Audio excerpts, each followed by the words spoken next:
Alors, petit rappel, le mois de mai, c'était la lune des fleurs. Ce mois de juin, c'est la lune des fraises. Les mots-clés, c'est ambition, abondance, prospérité, romance. Donc, cette pleine lune, c'est celle qui est la plus proche du jour le plus long de l'année, qu'on appelle aussi le solstice d'été. Donc le solstice et cette pleine lune apportent chaleur, joie du soleil. Je t'invite à aller, si c'est ton cas, si tu es abonné, au niveau art thérapie où j'ai commencé le thème du feu et du soleil et de la chaleur.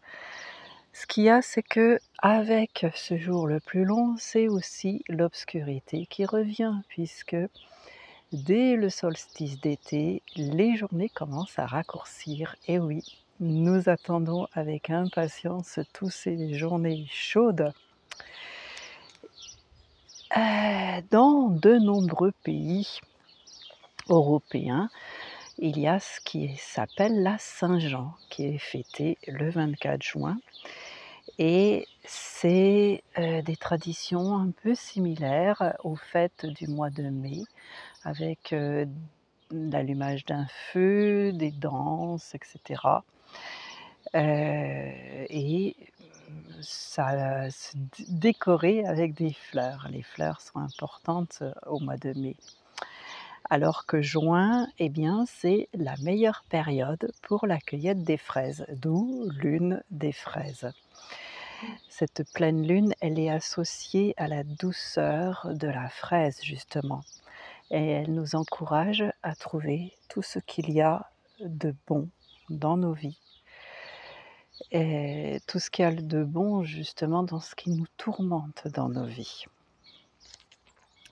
Donc je me suis mise au milieu de cette nature luxuriante pour ce conte qui débute, ce 3e conte d'un cycle de 3 qui avait débuté en avril.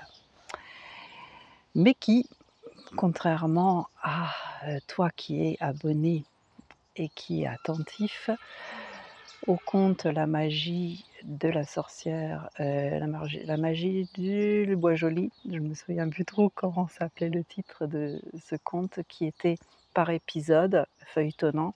Alors que là, chacun de ces contes est indépendant avec peut-être, une petite, touche, au conte précédent.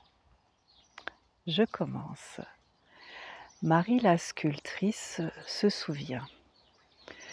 C'était lors d'une nuit semblable qu'elle avait achevé cette sculpture masculine, première d'une série nouvelle et totalement inattendue. Pendant de longs jours qui s'allongeaient, elle s'était reposé cette question: «Qui est-il?»